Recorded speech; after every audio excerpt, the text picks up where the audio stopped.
গাং পার হইলে মাঝি কোন দুলা ভাই। ছাত্ররা, আপনাদের নেতা কর্মীরা গত 17 বছর ধান খেতে ঘুমাইতে হয়েছে, ত্যাগ তিতিক্ষার মধ্য দিয়ে যেতে হয়েছে।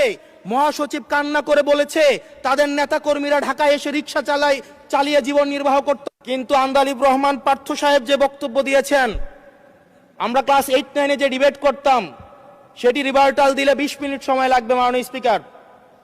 আমি ওনার বক্তব্যের রিভার্টাল দিচ্ছি। উনি বলেছেন যে আমি কোট করছি, উনি বলেছেন 72-এর সংবিধানের কিছু কিছু বিষয়কে ওনারা সম্মান দিয়েছেন। তার মানে কিছু কিছু বিষয়কে ওনারা সম্মান দেয় নাই। তার মানে এই অভ্যুত্থানের পরে এই সংবিধানের কিছু অংশ ওনারা মেনেছেন, কিছু অংশ ওনারা মানেন নাই। ওনারা কেবল ওই অংশটাই মেনেছেন যে অংশটা ওনাদের পক্ষে গিয়েছে, যে অংশটা ওনাদের বিপক্ষে গিয়েছে এই অংশটা ওনারা মানেন নাই।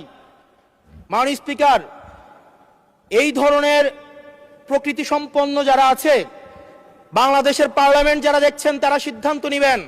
যারা কখনো কখনো কনফর্মিস্ট, যারা কখনো কখনো রিফর্মিস্ট, তারা মূলত হচ্ছে অপরচুনিস্ট। এখন আমি সংবিধানের কিছু কিছু ধারা মানব, কিছু কিছু ধারা মানব না। আমি কখনো কখনো সাংবিধানিক, কখনো কখনো আমি অসাংবিধানিক। মাননীয় স্পিকার, যখন ডক্ট্রিন অফ নেসেসিটির প্রশ্ন আসে, মাননীয় স্পিকার, এই এক্সিস্টিং সংবিধান অনুযায়ী যখন 7A এবং 7B বলবৎ থাকে, সেই জায়গা থেকে আইনজ্ঞরা, মাননীয় স্বরাষ্ট্রমন্ত্রী উনি থাকলে ভালো হতো। ডক্ট্রিন অফ নেসেসিটি মাননীয় স্পিকার 48-3 অনুযায়ী রাষ্ট্রপতি সুপ্রিম কোর্টের মাধ্যমে একটা এই 106-এর অ্যাডভাইজরি একটা রুল আছে মাননীয় স্পিকার। এই অ্যাডভাইজরি রুলের মাধ্যমে সংবিধানের ফান্ডামেন্টাল কোনো বিষয় কম্প্রোমাইজ করা যায় না।